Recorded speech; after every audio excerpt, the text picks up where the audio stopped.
Olá, você que nos acompanha, estamos começando mais uma edição do programa Controle Externo. É um prazer estar mais uma vez na sua casa, você que nos assiste pela televisão, para você que nos vê pela internet, está nos ouvindo no seu agregador de podcast favorito. Muito obrigado por escolher a gente mais uma vez no nosso programa, gravado sempre aqui no Auditório Nobre Professor José Luiz de Anhaya Mello, sede do Tribunal de Contas do Estado de São Paulo, bem no coração da capital paulista. A transmissão, como eu disse e repito, pelas redes sociais do nosso tribunal, também o nosso canal no YouTube e também nas plataformas de podcast. São várias, não importa qual é o seu agregador, pode procurar Podcast TCESP, que você vai encontrar a gente por lá. E claro, estamos também na TV Alesp, toda sexta-feira, 8h30 da noite. Obrigado pelo carinho da audiência, é muito bom ter o feedback de todos vocês. E o programa Controle Externo de hoje conta com a presença de mais um dos conselheiros que formam o Tribunal de Contas do Estado de São Paulo. Comigo nesta edição, Dr. Sidney Beraldo, que também atua como vice-presidente desta corte. Dr. Beraldo, é um prazer muito grande tê-lo aqui, viu? Seja muito bem-vindo. Eu é que agradeço a oportunidade, né, de estar aqui com vocês. Obrigado pelo convite e é uma alegria ter essa oportunidade de conversar através de redes sociais e da própria TV, ter a oportunidade de falar um pouco, não é, sobre o nosso tribunal, sobre o controle externo, a sua importância para cada cidadão, para a população como um todo.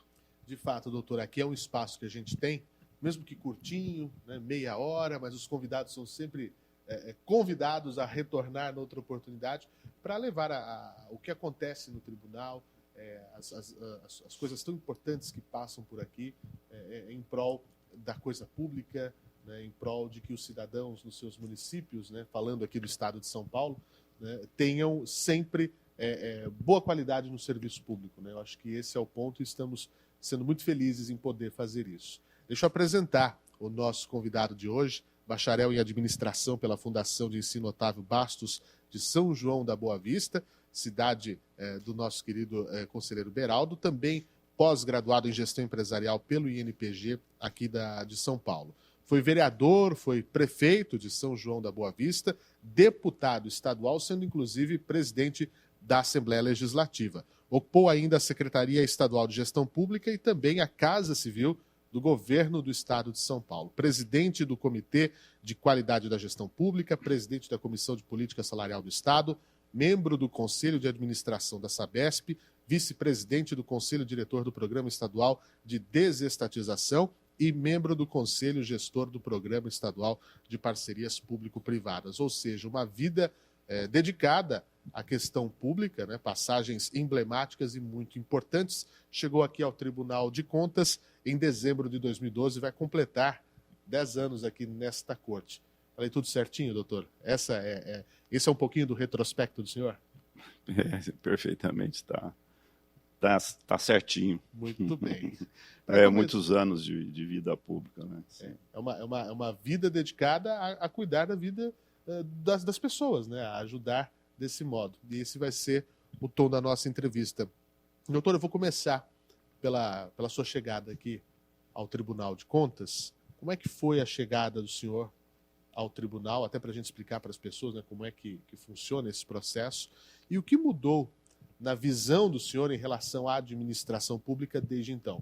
Teve toda essa experiência que citei, mas aqui é diferente?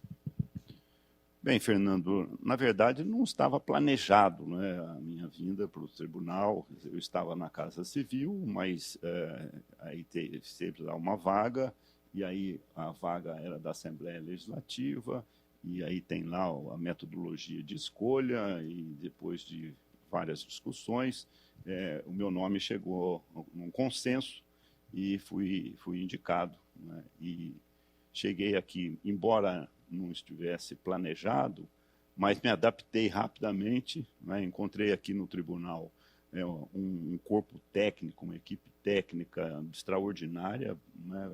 Eu fiquei surpreso positivamente, né, pelo trabalho. Eu já conhecia, mas é diferente de você conhecer de fora e depois participar, né? E o que nós podemos verificar não pela minha presença, mas esses últimos 10 anos, né, o tribunal avançou muito, e eu pude participar desse processo, e avançou com a seguinte visão, né? O importante, né, do nosso trabalho aqui, de forma integrada com o jurisdicionado, é melhorar a qualidade do serviço que é entregue à população, né? É desta forma que o cidadão vai olhar, né, para o tribunal e realmente perceber e sentir a sua importância. Então, dentro desse objetivo, é que nós avançamos bastante. Quer dizer, o tribunal tinha uma preocupação grande com a conformidade, a legalidade, não é, dos processos. Naturalmente, nós temos que continuar, é uma das nossas obrigações, é o cumprimento da lei, mas uma visão mais de resultado, de efetividade, não é? E através de auditorias ordenadas, por exemplo, o tribunal vai na ponta verificar, não é, o serviço que está sendo prestado à população, e isso faz com que internamente você possa fazer planejamento no sentido de aperfeiçoar isso, não é? Então, nesses 10 anos, verificamos um avanço muito grande nesse sentido, que eu achei muito bom. Pois é, eu vejo, eu cheguei aqui há tão pouco tempo, eu vejo realmente essa questão de avanço, né, na tecnologia ajuda muito, essas questões da prática, né, diária, a gente vê uma evolução latente. Mas isso que o senhor disse é uma coisa que passa por quase esses 100 anos do tribunal, que é o desejo de quem está aqui dentro fazer valer a lei, fazer valer aquilo que é correto, para que na ponta, como o senhor disse, as coisas funcionem, né? Acho que esse é o grande ponto. Aliar as novidades, a tecnologia, nós vemos nas ordenadas, é uma coisa absurda. Para quem não conhece, tem inclusive vídeos sobre isso no nosso YouTube do Tribunal de Contas, mostrando como os fiscais em campo em tempo real, a informação chegando, né? Mas é uma questão histórica, né, desde os pioneiros do Tribunal de Contas, em cuidar da coisa pública. Isso se funde, né, doutor? Olha, Fernando, para você ter uma ideia, não sei se o cidadão percebe e sabe tem essas informações, e eu acho que não, né? Nós fiscalizamos mais de 3 mil órgãos. Quer dizer, então, além dos 644 municípios, porque o município da capital tem um tribunal próprio, as câmaras municipais, fundações, autarquias, os RPPS, que são os institutos de previdência, né, que hoje é uma preocupação grande. Nós temos 219 municípios que têm a sua própria previdência, né, que tem que ter uma preocupação de ter uma sustentabilidade para pagar aposentadorias do futuro, né? Somando o orçamento do Estado mais o orçamento das prefeituras, nós chegamos hoje próximo a 500 bilhões, né, de recursos públicos que são aplicados em favor do cidadão paulista, né? E nós estamos de olho nisso, né? Quer dizer, através dessa fiscalização desses 3 mil órgãos. E falando, Fernando, aproveitando a sua oportunidade, nesses avanços, né, por exemplo, nós tínhamos um foco de olhar a conformidade dos contratos, né, se o contrato, a licitação foi bem feita, se teve competitividade, se o preço pago foi vantajoso, foi também a qualidade avaliada, quer dizer, a gente sempre olhava isso no processo. Um avanço, eu acho importante, hoje, paralelamente à análise dos contratos e das licitações, nós temos a execução contratual. Quer dizer, os nossos auditores vão verificar se o contrato foi cumprido, ou a obra está sendo bem feita, se está sendo entregue de acordo com aquilo que foi contratado, né? E nós temos engenheiros que acompanham 3, 4 vezes uma obra ou serviços que estão sendo prestados antes do encerramento de um contrato. Sem dúvida, isso foi uma vantagem. Outra questão importante, né, que o cidadão saber, nós, há tempos atrás, nós trabalhávamos nas contas das prefeituras, né, no fechamento, quer dizer, fechou o balanço, tem prazo até abril para entregar o seu balanço, o tribunal analisava os balanços e ficava um pouco olhando no retrovisor, porque aí apurava questões da aplicação do ensino na educação ou déficit e tal, depois, né, de ter acontecido. Hoje, como nós fazemos concomitante, quer dizer, então, ao acompanhamento da execução contratual das contas dos municípios, nós já verificamos, chegando em abril, por exemplo, a nossa UDESP manda um alerta para o prefeito: olha, se você continuar gastando na mesma proporção que veio até abril, você pode descumprir a lei de responsabilidade fiscal, pode ter déficit, pode ultrapassar o gasto com o pessoal. Então, preventivamente, né, você trabalha dando prazo para que a administração possa fazer a sua correção, o seu ajuste durante o ano e assim não terminar com problemas que o tribunal possa levar a uma conta desfavorável, né? Hoje não há como alegar o gestor público o desconhecimento, porque informação tem a rodo. O tribunal, com esse ponto primeiro, né, de estar ao lado, de estar, olha, faça assim, não faça assim, o mais prudente é que seja feito dessa maneira. Então, hoje, o gestor público, para quem nos assiste, isso é muito importante, né, para a população em geral, não tem como alegar, não sabia que isso ia dar errado, que isso ia dar alguma complicação, porque as ferramentas estão disponíveis, né, e o tribunal é um grande parceiro nisso. Sem dúvida. Esses alertas, por exemplo, e o tribunal tinha um contato, muitas vezes ele chegava no técnico, né, no contador, no secretário de planejamento. Nós aprimoramos isso, quer dizer, hoje vai para o gabinete do prefeito, quer dizer, os alertas, além de copiado aqueles que têm a relação com o tribunal, vai para o gabinete do prefeito para que ele não alegue depois que tenha desconhecimento.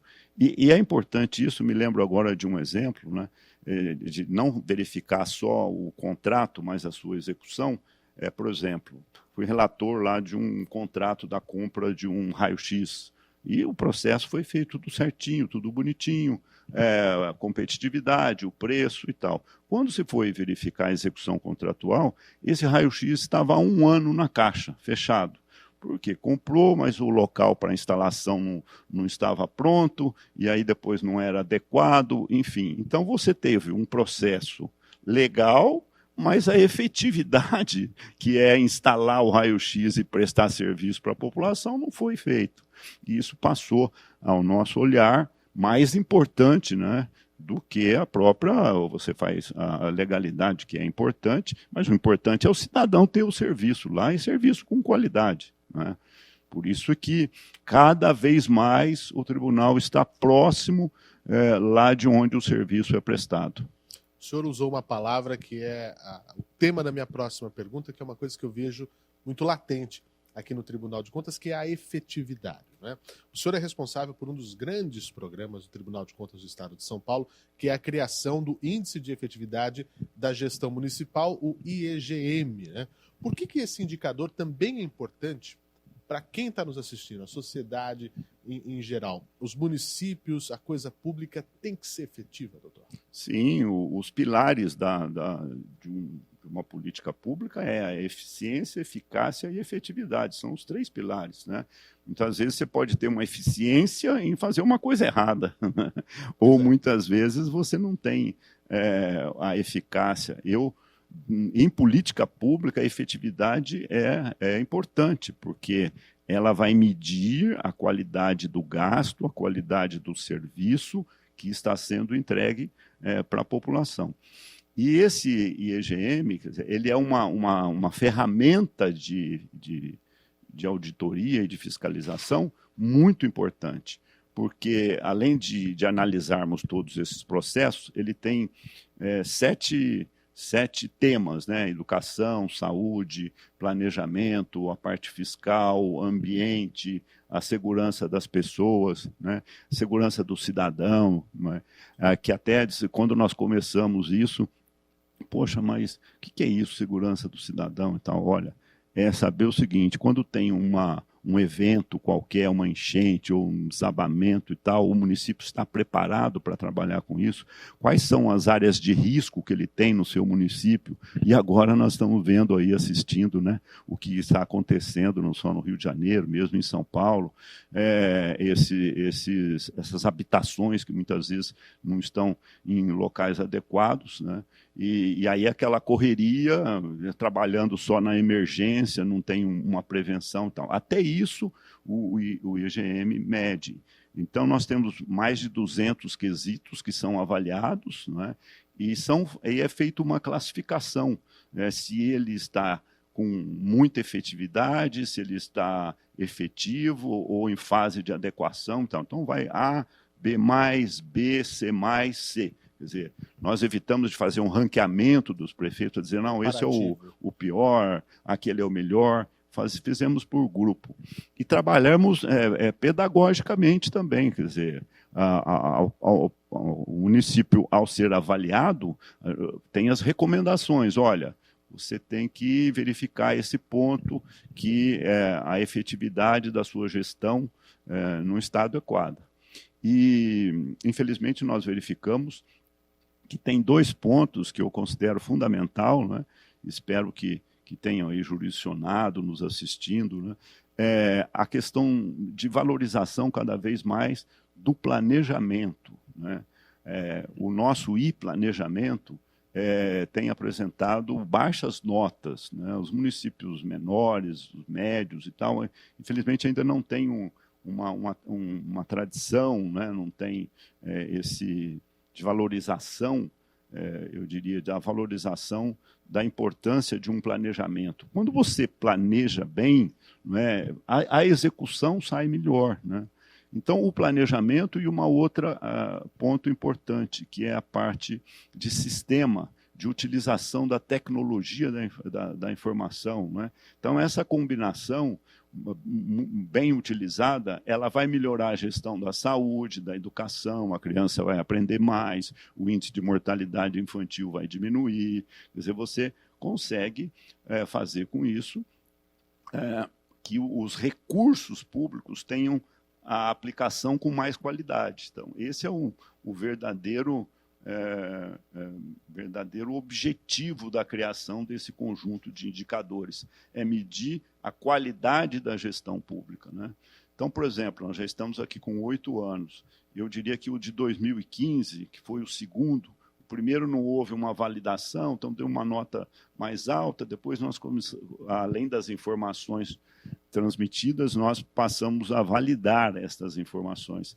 Então, a nota era 6,5. Eu diria o seguinte, de até 100%, qual a média? Nós estávamos com 6,5. E, infelizmente, veio caindo, né? E até essa última, nós tivemos uma nota aí de 5. Né? Então, houve uma queda, talvez um pouco do efeito também da epidemia, do Covid, embora isso vai ficar mais claro agora nesse levantamento que nós estamos fazendo em 22, com base nos dados de 21. Né? O senhor acredita que vai haver um impacto? Eu ia perguntar especificamente sobre a questão da Covid-19.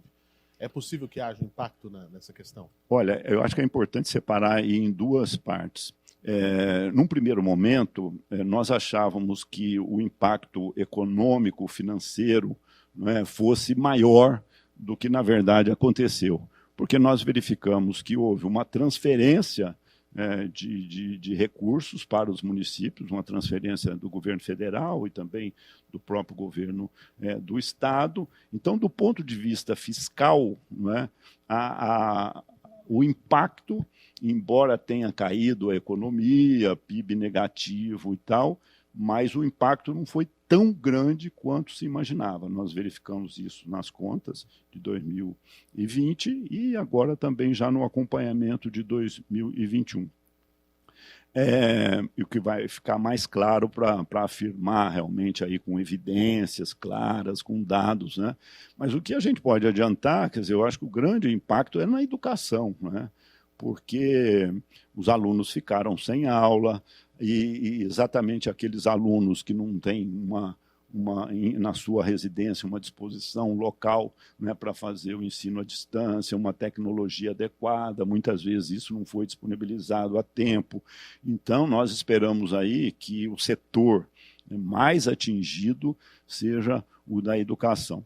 Nesse sentido, nós fizemos uma auditoria ordenada, né, acho que muito bem executada, acho que foi agora no período do Dr. Dimas, ou no anterior, que foi verificar a qualidade das escolas quando foi indicado a volta à escola, né, que as crianças começaram a voltar à escola.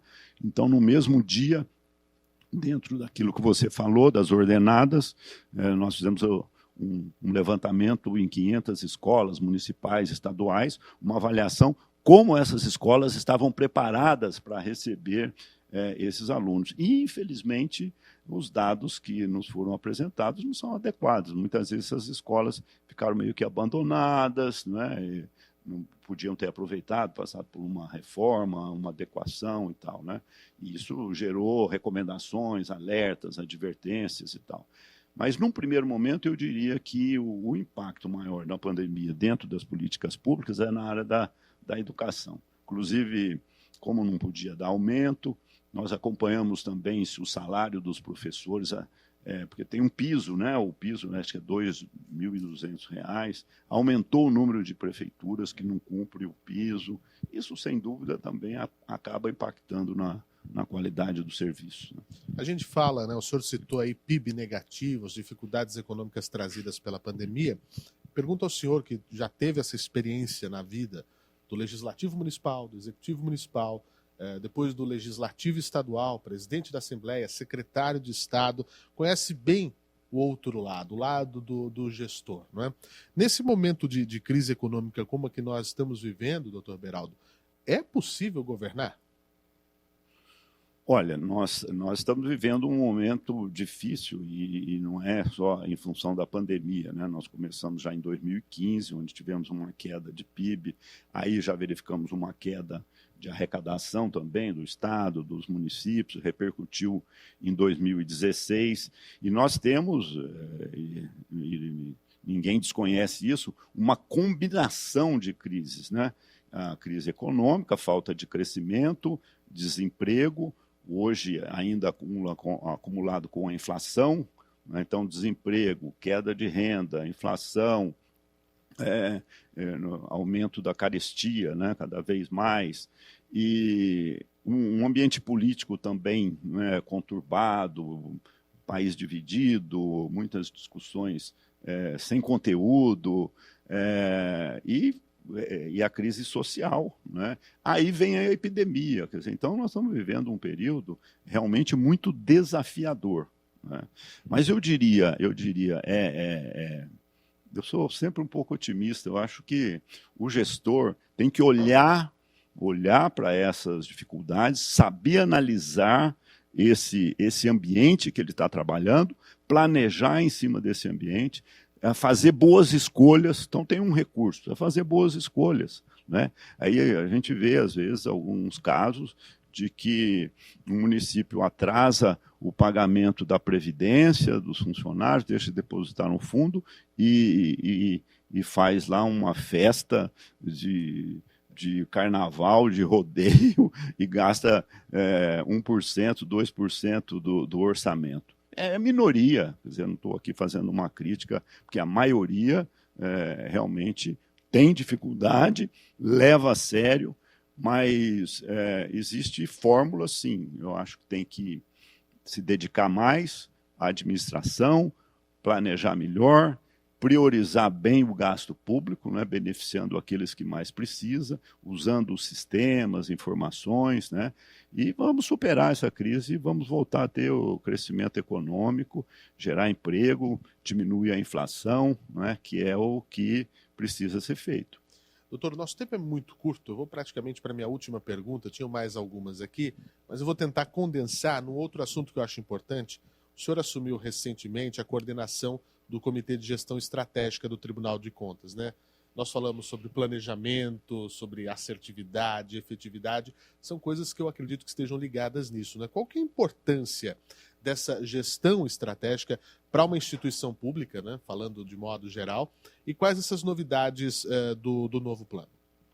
Olha, aí você tocou num ponto extremamente importante. Aliás, quando cheguei aqui em 2012, em 2013, né, porque eu cheguei já no final do ano, foi uma grata surpresa de encontrar aqui que o tribunal já tinha um planejamento estratégico, né, que já estava em andamento. Aí tive a oportunidade de participar, porque ele é de 4 anos, né, de participar da sua, não só do seu acompanhamento, como o aperfeiçoamento, não é? E a inclusão de novos projetos. E agora, o vice-presidente sempre é o responsável pela coordenação. Sobre a liderança do Dr. Dimas, foi feito uma contratação, inclusive, de uma consultoria para que nós pudéssemos revisar, aperfeiçoar o nosso planejamento. Foi uma decisão muito importante. E a nova metodologia utilizada, né, para esse planejamento, Fernando, porque é importante, também não dá para você fazer um planejamento, a gente reúne um grupo, né, numa sala de iluminados, donos da verdade, vai lá e faz aquele planejamento bonito, cria metas, indicadores e aí, né, não acontece nada. Então, o que foi feito, que eu achei extremamente importante, uma determinação, inclusive, do Dr. Dimas, houve uma participação muito grande de todos os órgãos do tribunal, quer dizer, tiveram a oportunidade de se manifestar, de falar, e mais do que isso, foi feita uma pesquisa junto aos nossos clientes, que são os nossos jurisdicionados, qual o olhar, né, que ele tinha do tribunal, como que ele via o tribunal. E, em cima disso, juntando dados que nós já tínhamos, foi formulado esse novo planejamento por 4 anos, e agora também uma outra decisão importante do Dr. Dimas, que já está em andamento sobre a sua presidência, é a criação de uma estrutura específica para fazer o acompanhamento da efetividade, da efetivação, porque nós cobramos isso do nosso jurisdicionado, nós temos que dar exemplo disso, né? Não só no papel, mas temos que colocar isso na prática. E aí o foco é muito bom, porque ele visualiza não só cada vez mais avaliar resultado, através de ordenadas, de acompanhamento das contas, mas principalmente do uso da tecnologia.